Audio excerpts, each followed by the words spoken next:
हाय friends, crazy queen ओयर. आता थोड्याच दिवसात तुम्ही आणि मी ज्याची वाट बघतो आहे तो मराठी बिग बॉस सीझन 6 चालू होतो आहे आणि तारीख आहे 11 जानेवारी. ऑफकोर्स तुम्हाला सगळ्यांना तुम्ही you are also the biggest fans of Marathi Bigg Boss, तर तुम्हाला ही न्यूज मिळालीच असेल. शिळी झाली आहे ही न्यूज, पण मला असं वाटलं की माझ्याकडूनही तुम्हाला जर माहीत नसेल तर कळवावं, because I am super super super excited for this big boss season number 6. कारण सीझन नंबर 5 हा पण खूप जोरात चाललेला आणि पण काय झालं माहीत नाही, सडनली तो मध्ये स्टॉप केला गेला आणि आपली खूप निराशा झाली आणि ऑफकोर्स सूरज चव्हाण जिंकला.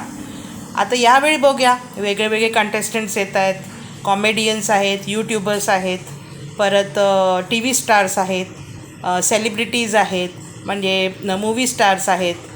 तर आपण बघूया कसा खेळ रंगतो आहे आणि आपणही तो रंगूया.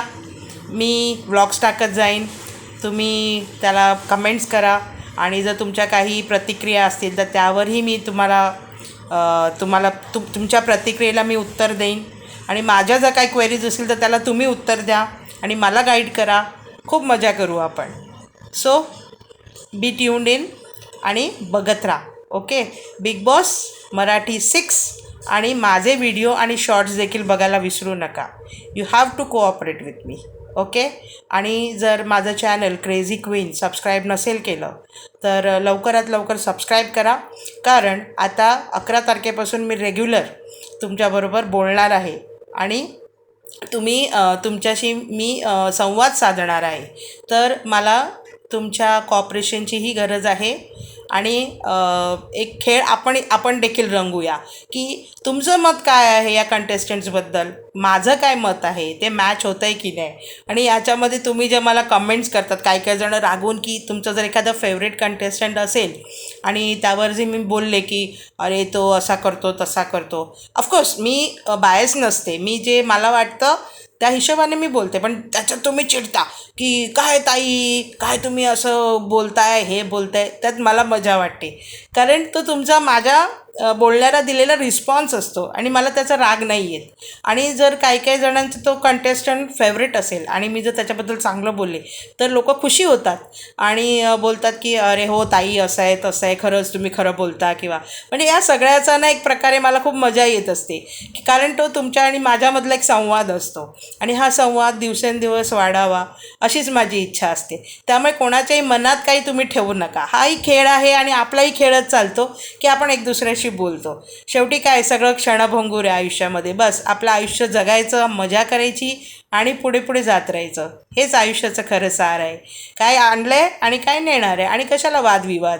तुम्ही बोला, मी बोलते, आपण एकमेकाशी बोलू, पण ऑफकोर्स भाषा ही चांगली ठेवा, थोडा तरी रिस्पेक्ट ठेवा, हेच माझं म्हणणं आहे. बाकी तुमच्या प्रतिक्रिया आर ऑलवेज वेलकम. तुम्ही मला चांगलंही सांगू शकता, जर तुम्हाला काही वाटलं चूक आहे तर तेही सांगू शकता, पण चांगल्या भाषेत. जरा कसं मनाला जरा बरं वाटेल असं बोला. हीच इच्छा आहे, बाकी काही नाही. सो काय चाललं आयुष्यात? नवीन वर्ष सुरू झालं आहे, माझंही सुरू झालं आहे. काही काही रिझॉल्युशन्स असतील तुमचे, ते तुम्ही फॉलो करत असाल. काही काहींनी रिझॉल्युशन करून सोडून देखील दिले काही तासांसाठी, असं असतं ना ते. तर तसं जसं की काही काही दारू पिणारे असतात, तर श्रावण असतो, तर त्यांच्या मागे त्यांच्या बायका किंवा घरातले की आता तुम्ही प्यायचं नाही, हां पूर्ण श्रावण घ्यायचं नाही. मग तो माणूस काय बोलतो, नाही नाही मी सोडली, आता मी सोडली. मग त्याला असं मित्र विचारतात, काय रे किती तासांसाठी सोडली? त्याच्यासाठी मी म्हटलं की रिझॉल्युशन्स घेतले तर ते थ्रूआउट द इयर पाळणं हे महत्त्वाचं असतं. आणि ते कधी कधी काय होतं की नाही पाळले जात, कारण काय होतं, आपण आपल्या एक काही जे आपल्या रोजच्या सवयी असतात त्याच्या आपण गुलाम असतो. आणि फॉर एक्झाम्पल एखादं कोण लेट उठत असेल, तो रिझॉल्युशन घेतो की अरे बाबा आता मी 10 वाजता नाही उठणार, रोज सकाळी मी 6ला उठणार आणि जाऊन 1 तास वॉक करणार वगैरे, असं असतं. पण काय असतं, तो सवयीचा गुलाम असतो, त्यामुळे त्याची झोप ही काही 9-10च्या आधी सूर्यवंशी असल्यामुळे ती झोप काही त्याची उडत नाही आणि तो काही उठत नाही. तर ही अशी मजा असते. तर म्हणून मी तुम्हाला विचार की काही जर तुम्ही ठरवलं आहे तर ते तुम्ही करताय का नवीन वर्षात असं. आणि बाकी मग सगळं आहेच. यावेळी थंडीही खूप पडलेली, आता जरा कमी कमी होत जात आहे. बघू आता किती दिवस थंडी टिकते. थंडी, गुलाबी थंडी असली की खूप मजा वाटते, दिवसही पटापट जातात. पण गरमीचे दिवस सरत नाही. पण आता ऑफकोर्स आपला बिग बॉस 6 येतो आहे, त्यामुळे मला वाटतं आता दिवस तर पटापटच जाणार आहेत. कारण रोज आपण ह्याच बाबतीत विचार करणार रोज. आणि ऑफकोर्स आपले रितेश भाऊच अँकरिंग करणार आहेत, त्यामुळे ते एकदम दमदारच होणार आहे. टीजर तर एवढा सुपर्ब झाला आहे की बघून अक्षरशः छावा बघताना जसे गुजबम्स येत होते ना, तसे गुजबम्स आले मला टीजर बघताना, की अरे यार आला आपला माणूस परत स्क्रीनवरती. असं वाटतं ना आपला माणूस, तसं वाटतं रितेश भाऊंना बघून. तुम्हाला काय वाटतं, बरोबर बोलते की नाही? सो माझ्याबरोबर ही वाटचाल आपण सुरू करूया.